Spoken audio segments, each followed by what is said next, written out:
Good morning student. देखिएगा, previous class में हमने किसी भी चार्ज के ऊपर मैग्नेटिक फील्ड के द्वारा जो फोर्स लगाया जाता है उसके बारे में डिस्कस किया था। तो उससे पहले हम अगर उसके बाद की बात करें तो किसी भी चार्ज के द्वारा जब वो किसी मैग्नेटिक फील्ड में एंटर करता है तो उसकी जो पाथ है वो किस तरह का होगा, इसके बारे में हम डिस्कस कर चुके थे। देखिएगा, जब कोई भी चार्ज पार्टिकल मैग्नेटिक फील्ड के पैरेलल या एंटी पैरेलल एंटर करता है तो उसका जो पाथ है वो सेम रहता है, यानी उसके पाथ के ऊपर कोई चेंज नहीं, इफेक्ट नहीं पड़ता, क्योंकि 0 डिग्री या 180 डिग्री के ऊपर जब चार्ज पार्टिकल एंटर करता है तो लगाया गया फोर्स कितना हो जाता है, 0 हो जाता है। ये हम पढ़ चुके हैं।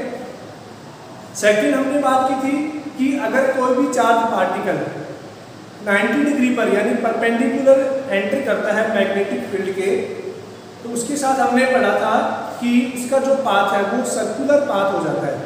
Clear?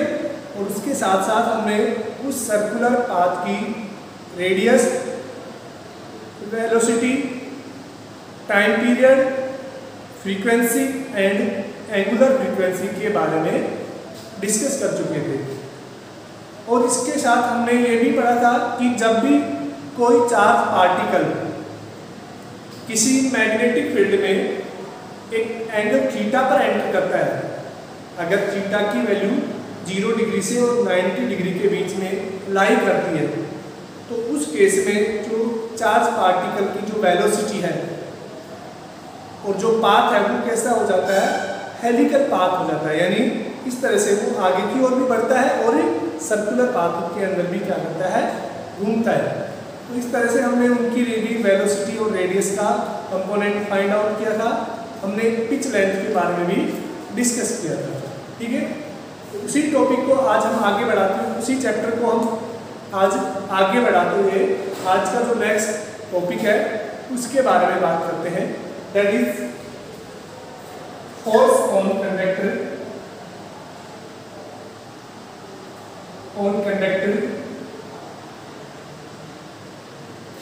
Due to magnetic field या इनसाइड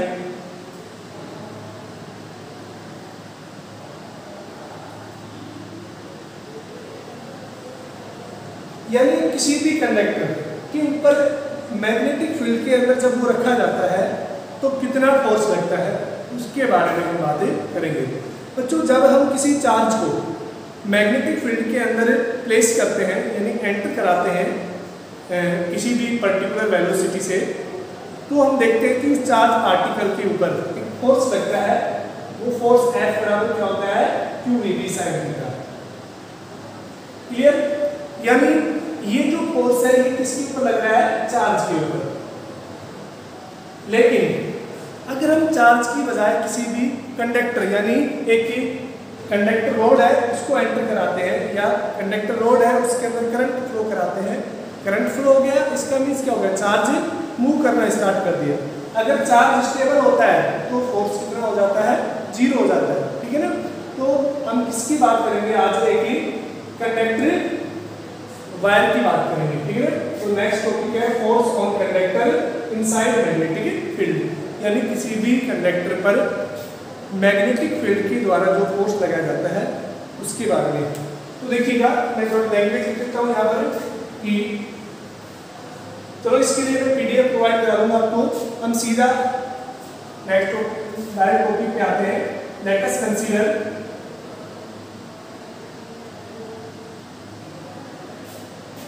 एक कंडक्टर ऑफ लेंथ L। हमने क्या मानी है, कंडक्टर की लेंथ को L मानी है, L and cross section area A placed inside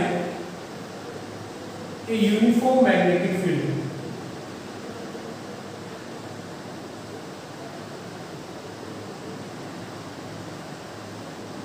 हमने माना है कि कोई भी कंडक्टर है, मान लेते हैं कंडक्टर है ये एक यूनिफॉर्म मैग्नेटिक फील्ड में है और इसके अंदर जो करंट है, सॉरी इसकी जो लेंथ है वो कितनी है, L है, और इसका जो क्रॉस सेक्शन एरिया है वो कितना है, A माना है, ठीक है ना। Let conductor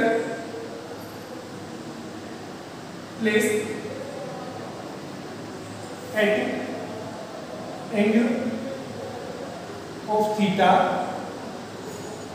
and current in conductor is I। मान लीजिए कि वो जो कंडक्टर है वो थीटा एंगल पे रखा हुआ है मैग्नेटिक फील्ड के अंदर, और उसके ऊपर जो करंट है वो कितना है, I करंट है।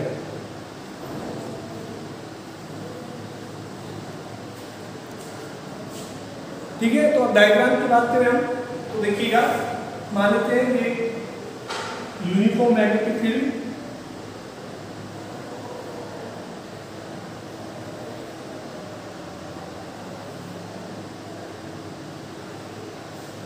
ठीक है ना, और इसके अंदर एक कंडक्टर वायर है, ये मान लेते हैं ये कोई कंडक्टर वायर है,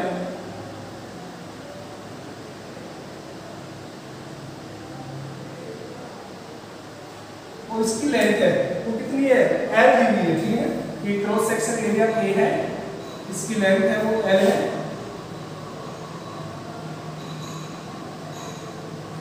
और ये कितने डिग्री के एंगल पे रखा हुआ है, थीटा डिग्री पर रखा हुआ है, क्लियर।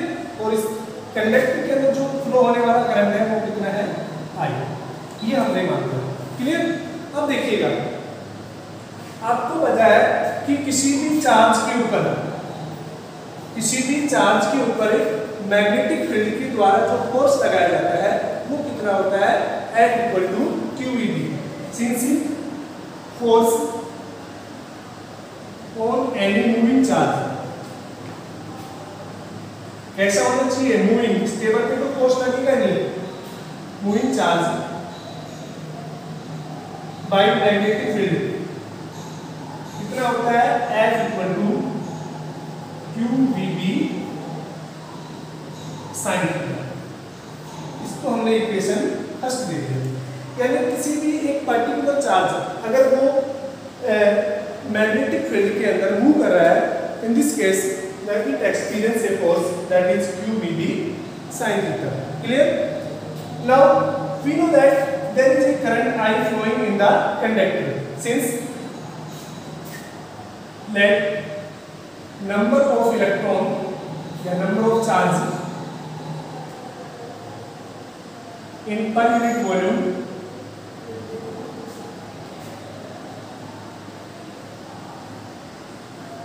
is n। हमने मान लिया कि उसके अंदर पर यूनिट वॉल्यूम के अंदर जो नंबर ऑफ इलेक्ट्रॉन है वो कितने हैं, n है। सो चार्ज Q इक्वल टू कितना हो जाएगा, n, यानी पर यूनिट वॉल्यूम के अंदर जो नंबर ऑफ चार्ज पार्टिकल है वो कितने हैं, n। यहाँ पर n क्या है, पर यूनिट वॉल्यूम, और E क्या है, नंबर ऑफ इलेक्ट्रॉन्स, ठीक है। तो पर यूनिट वॉल्यूम के अंदर नंबर ऑफ इलेक्ट्रॉन्स यानी किसके बराबर हो गया, टोटल चार्ज के। सो टोटल चार्ज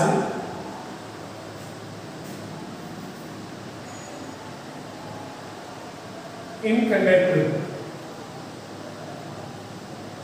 देखिएगा पर यूनिट वॉल्यूम के अंदर n इलेक्ट्रॉन्स है, अगर पूरे कंडक्टर की बात करें तो उसके अंदर नंबर ऑफ चार्ज पार्टिकल कितने हो जाएंगे, Q equal to NE into V से हमने मल्टीप्लाई कर दिया, यानी ये कंप्लीट वॉल्यूम के अंदर नंबर ऑफ चार्ज पार्टिकल हो गए, ठीक है ना।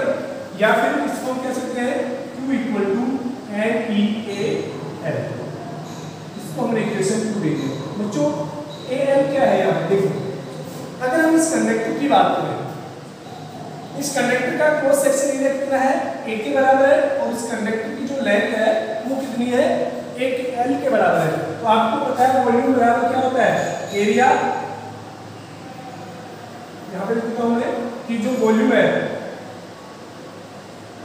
वो किसके बराबर होती है, एरिया इनटू लेंथ, यानी V बराबर A इनटू L, क्लियर। तो हमने यहाँ से क्या लिखा है, A इनटू। अब देखिएगा बाई इक्वेशन फर्स्ट। अगर हम इक्वेशन फर्स्ट की बात करें तो यहाँ से f बराबर कितना हो गया NEAL V d sin theta. Clear? यहाँ पर देखिएगा ये जो v है ये एक्चुअली में क्या है, उस कंडक्टर के अंदर फ्लो होने वाले चार्ज की स्पीड, ठीक है ना, क्योंकि रेस्ट में चार्ज होगा तो उसके ऊपर फोर्स लगेगा नहीं, तो ये जो v है वो किसी भी मैग्नेटिक फील्ड के अंदर फ्लो होने वाले चार्ज की स्पीड है, ठीक है ना। अगर वो चार्ज किसी कंडक्टर में फ्लो हो रहा है, चार्ज तो कंडक्टर में फ्लो होगा, अगर वो चार्ज किसी कंडक्टर में फ्लो हो रहा है तो आपको याद होगा फर्स्ट चैप्टर के अंदर कि किसी भी कंडक्टर में फ्लो होने वाले चार्ज की स्पीड क्या कहलाती है, ड्रिफ्ट वेलोसिटी कहलाती है, vd। याद है, किसी बुकों में इसको vd के से भी लिखा हुआ होगा, अगर आप v भी लिखते हैं तब भी गलत नहीं माना जाएगा। तो एक्चुअली में vd यहाँ पर क्या डिनोट कर रहा है कि उस कंडक्टर में इलेक्ट्रॉन की वेलोसिटी, सॉरी चार्ज पार्टिकल की वेलोसिटी को, चार्ज पार्टिकल क्या है, इलेक्ट्रॉन ही है कंडक्टर के लिए। तो यहाँ से देखिएगा F बराबर में कितना लिख सकता हूँ यहाँ पर NEABB into LB sine theta. Clear?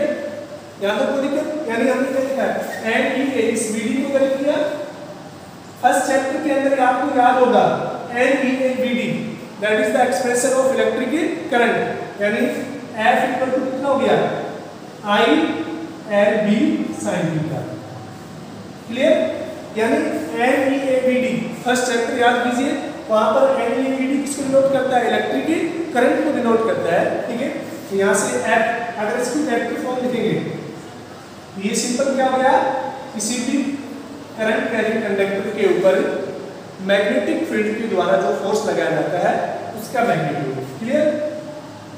अगर आप वेक्टर फॉर्म की बात करें तो देखिएगा वेक्टर फॉर्म कैसे होगा, F इक्वल टू करंट तो इसके अंदर है यानी L क्रॉस B। क्रॉस क्यों है, क्योंकि साइन थीटा है, तो L क्रॉस B किसको डिनोट करेगा, इसके वेक्टर फॉर्म। क्लियर? इसको हम इक्वेशन 5 नाम देते हैं, ये इक्वेशन 4 होगी, यानी इक्वेशन जो 4 है वो इस करंट कैरिंग कंडक्टर के ऊपर जो फोर्स लग रहा है उसकी वेक्टर फॉर्म को डिनोट करती है। क्लियर? देखिएगा सीधे डायरेक्ट तरीका याद कर जाता हूं आपको कि कैसे याद रखना है, वैसे देखिए एग्जाम में नहीं करना है, आपको पता है कि किसी भी चार्ज पर जो फोर्स लगता है वो क्या होता है QED sin थीटा। किसी सिंगल चार्ज पर जो फोर्स होता है वो कितना होता है QPB sin थीटा। यानी F इक्वल टू बच्चों Q चार्ज क्या होता है, देखिए I बराबर होता है Q अपॉन T, यहाँ से Q कितना हो जाएगा I into T into velocity. इस चार्ज इस कंडक्टर के अंदर जो चार्ज है उसकी वेलोसिटी की अगर बात करें तो वेलोसिटी क्या हो जाएगी, डिस्टेंस अपॉन टाइम। अगर इसकी डिस्टेंस कंडक्टर की कितनी है L और time T, B sin theta, तो B से T कैंसिल हो गया तो F बराबर क्या आ गया ILB sin थीटा। ठीक है ना। तो एक्चुअली ये एक्सप्रेशन इस तरह से आया, लेकिन आपको ये वाला मेथड याद रखना है। क्लियर?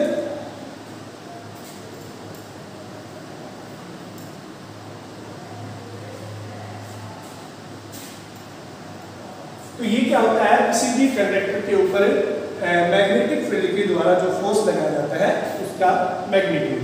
क्लियर? अब देखिएगा इसके बारे में थोड़ा इसको नोट करना, सेम एज इट इज। हम एक दो केस की बात करते हैं।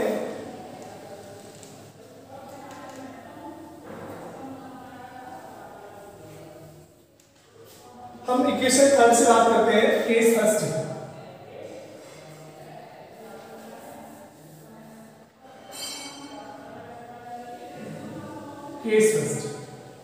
केस फर्स्ट का मीन्स है अगर जो थीटा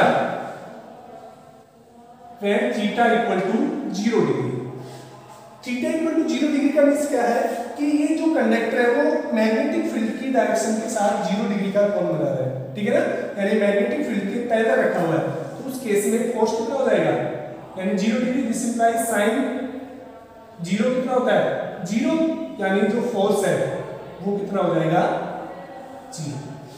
यानी अगर कोई भी करंट कैरिंग कंडक्टर, यानी कोई कंडक्टर है वो मैग्नेटिक फील्ड के पैरेलल रखा हुआ है तो उसके ऊपर कोई भी फोर्स नहीं लगेगा। ठीक है ना। अगर हम बात करें केस सेकंड की कि वे थीटा इक्वल टू 90 डिग्री, क्योंकि 0 और 180 का तो सेम केस रहेगा, तो थीटा इक्वल टू 90 डिग्री उस केस में साइन 90 कितना हो जाएगा, 1 हो जाएगा।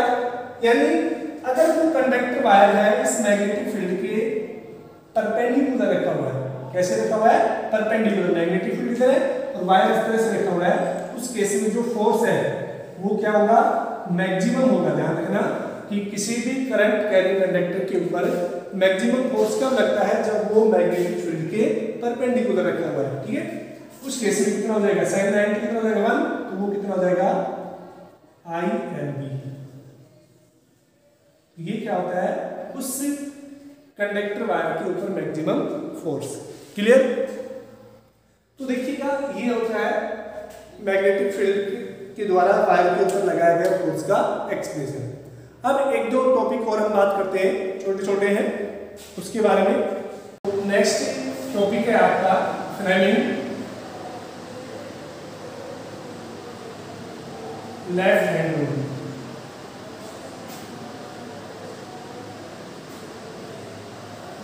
इसमें पहले हमने एक रूल पढ़ा होगा, आपको याद हो तो, राइट हैंड थंब रूल, ठीक है ना। वो क्या होता है, किसी भी कंडक्टर वायर के अंदर मैग्नेटिक फील्ड की डायरेक्शन को डिनोट करने के काम आता है। अब देखिएगा फ्लेमिंग लेफ्ट हैंड रूल क्या कहता है, इसके द्वारा दिया गया था फ्लेमिंग के। तो सबसे पहले हम बात करें कि एक्चुअली ये रूल है ये किस काम आता है। ये किसी भी कंडक्टर वायर के ऊपर, ठीक है ना, यानी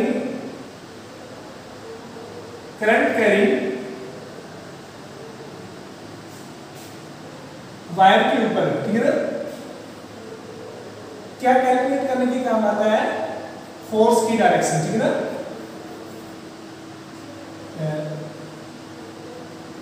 डायरेक्शन ऑफ फोर्स।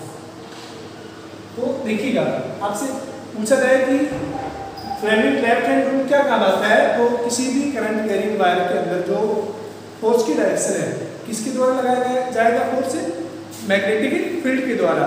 तो उसका मैग्नीट्यूड है, उसकी डायरेक्शन कितनी होगी उसके बारे में बात करता है, ठीक है।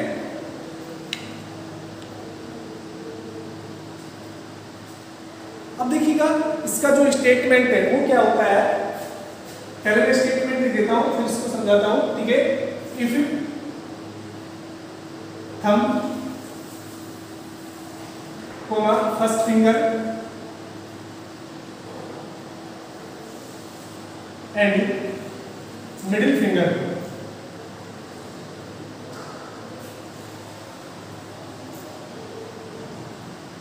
are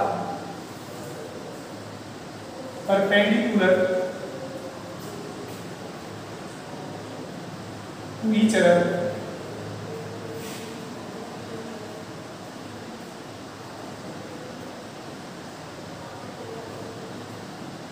यहाँ पे लिखना है middle finger of left hand are perpendicular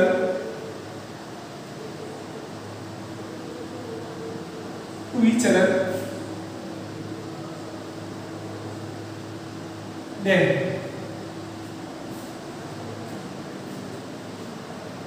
if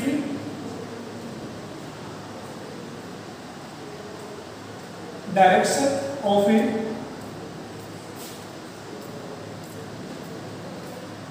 first finger denote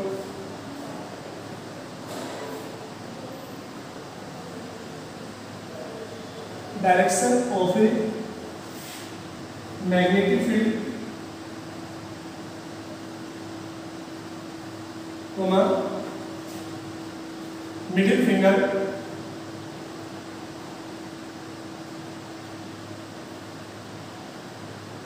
denote direction of the current, then thumb will represent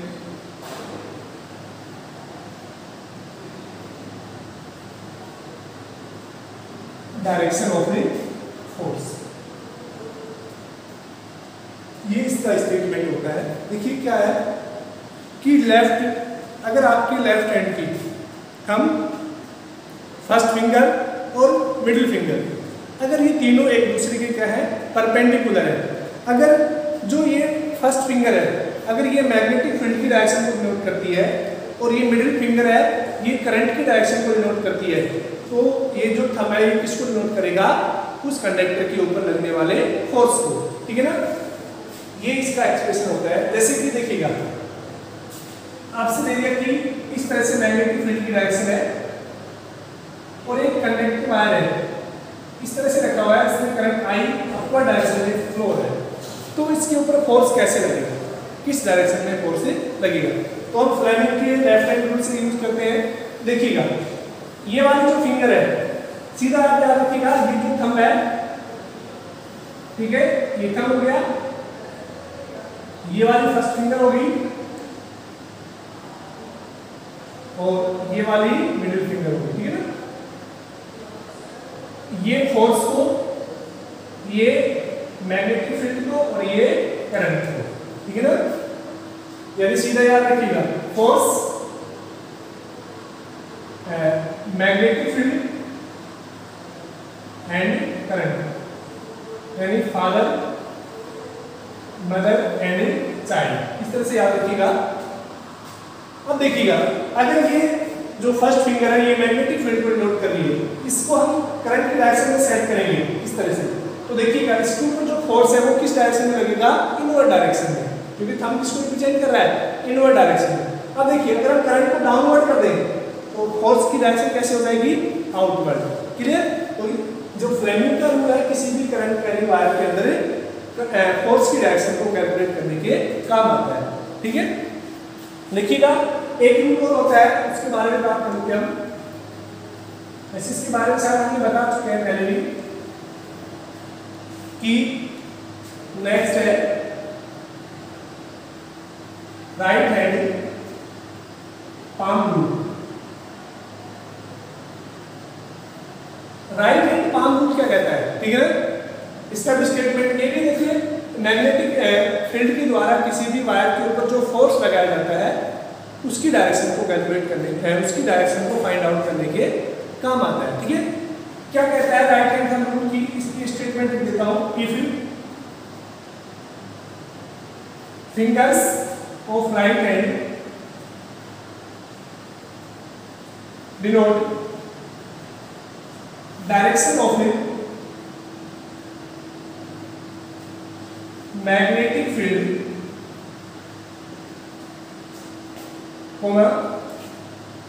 thumb represent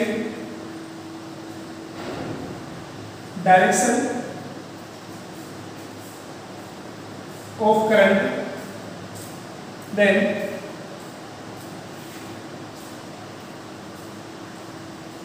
upward direction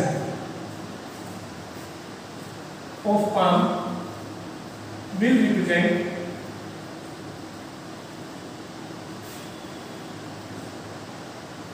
direction of the force. यानी राइट हैंड अगर जो fingers है अगर वो magnetic field की direction में और जो थंब है वो करंट की डायरेक्शन में है, तो ये जो पाम है इसका जो परपेंडिकुलर अपवर्ड डायरेक्शन का जो परपेंडिकुलर है वो किसको नोट करेगा, मैग्नेटिक फोर्स की मैग्नेटिक फील्ड के द्वारा जो फोर्स लगाया जा रहा है उसकी डायरेक्शन को रिप्रेजेंट करता है। ठीक है, आज के लिए इतना ही, पढ़ते रहना और साथ साथ नोट करते रहना। ठीक है, फोर्थ चैप्टर के बाद यानी ये चैप्टर फिनिश होने के बाद हम इस पूरे फर्स्ट टू फोर्थ वापस से रिवाइज कराएंगे। जिन बच्चों का फर्स्ट टू फोर्थ चैप्टर में कुछ छूटा हुआ है वो स्टैंड कंप्लीट करना, लेकिन साथ साथ करते रहना। आज के लिए इतना ही, थैंक यू।